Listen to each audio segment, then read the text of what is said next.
Hello everyone, this is Men's here on the 8.4 test server. I'm going to be doing some live commentary.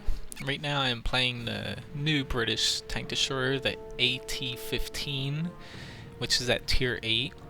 It's very similar to the already tier 7 premium British TD, the AT-15A. They basically share the same armor layouts, weak spots. Basically the armor is 228 in the front, and those shoulders are a little bit thinner, but they actually are pretty strong. The main weak spots are right above the gun and the top of the tank. And also the lower glacis is pretty flat for those with high penetration. The sides are 152 millimeters, which is very good. And the rear is over 100 millimeters, which is also very good. We are actually on Fisherman's Bay, which did get reworked. So it is a little bit different. It's not as bumpy as the many reworked maps, which I'm sure a lot of people are going to like. As you can see, this tank is not very fast, but it does have a decent amount of armor for tier 8, although when it gets put into tier 9 matches and tier 10s, it is going to suffer a little bit since it is slow, and its armor is sort of useless against tier 9 and tier 10 tanks.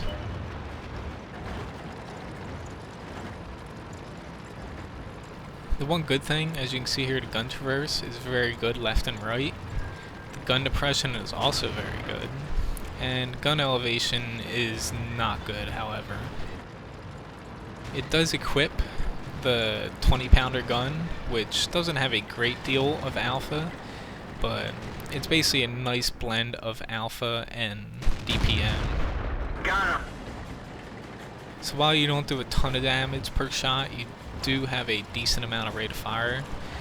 This is actually with 100% crew, rammer, and vents, and I also have optics on it just to boost the V range a little bit. That's how I prefer to run TDs without turrets. Looks like The penetration on it is pretty good too. It's enough to where you won't really need premium shells against tier 8s. Tier 9s you shouldn't struggle against, except for if you run into T95 or a E75. The premium shell does give enough penetration to deal with the tier 9 and tier 10s that you'll face occasionally. Sorry, Mr. Super Pershing.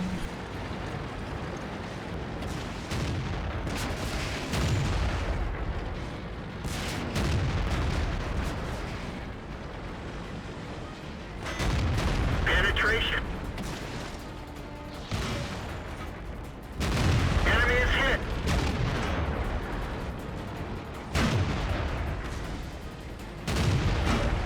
Through their armor.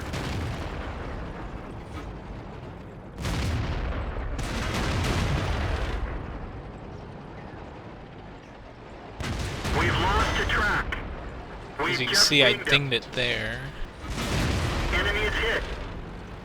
These people are definitely not concerned about the people behind them. I don't know why they keep poking out there.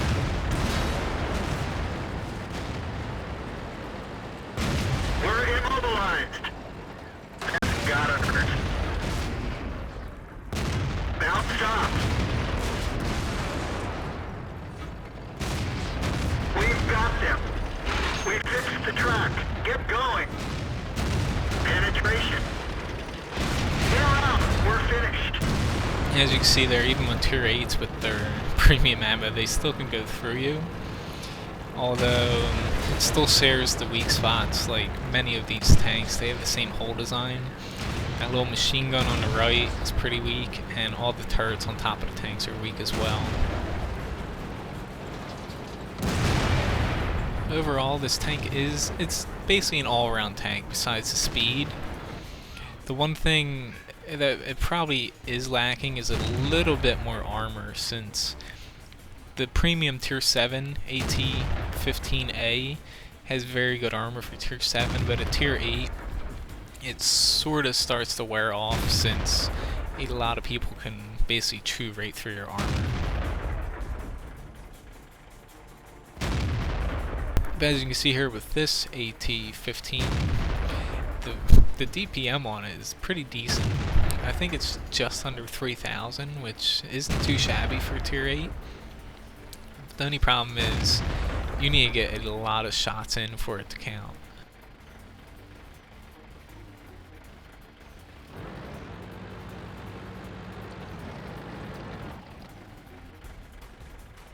And then just commenting on Fisherman's Bay rework. They didn't change too much about it.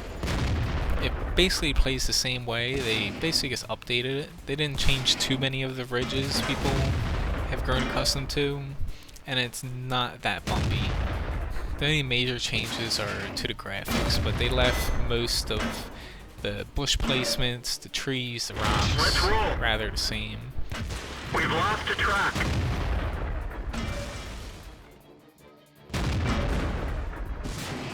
So I can see a lot of people there were trying to hit the upper weak spots, since basically the AT-15, you want to forget about the lower part. You want to aim the gun up. The only time you want to lower or aim at the lower glacis is if you need to get a shot off real fast, or if you're using premium ammo.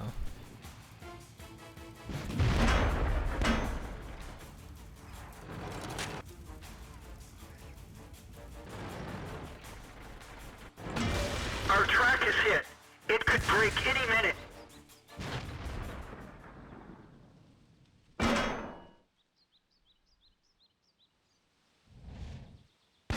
The rangefinder You know, took as a you can hit. see, We can only the shoot close tracers targets. did get a small rework.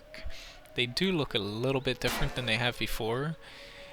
They don't have as much of the, basically the shell path following behind it. Viewfinder They are back up. easier to Visibility see, increased. however, they don't share the same like shell path as before with the long tracer following behind it. Basically, it looks more like shells flying at you and less unrealistic, which will take some getting used to, since a lot of people have sort of counted on using tracers to see if someone's shooting premium rounds or not, which it is a little bit more difficult to see that, since a lot of them do look the same now. They don't have that bluish effect to them. So overall, not the best game, but did show a little bit off of the armor.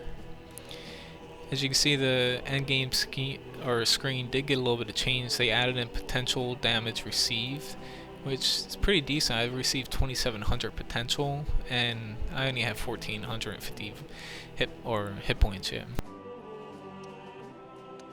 And then I didn't use many premium rounds, but as you can see here, the ammo, while it does not cost a ton, 680 per shot for only I think it's 230 average damage isn't that great of a margin, so this tank isn't going to be too profitable. And then when you get up to 3,600 for the premium shell, and you still have 230 average damage. If you use a lot of these APCR rounds, you're going to lose a lot of credits using it that way due to the low that alpha.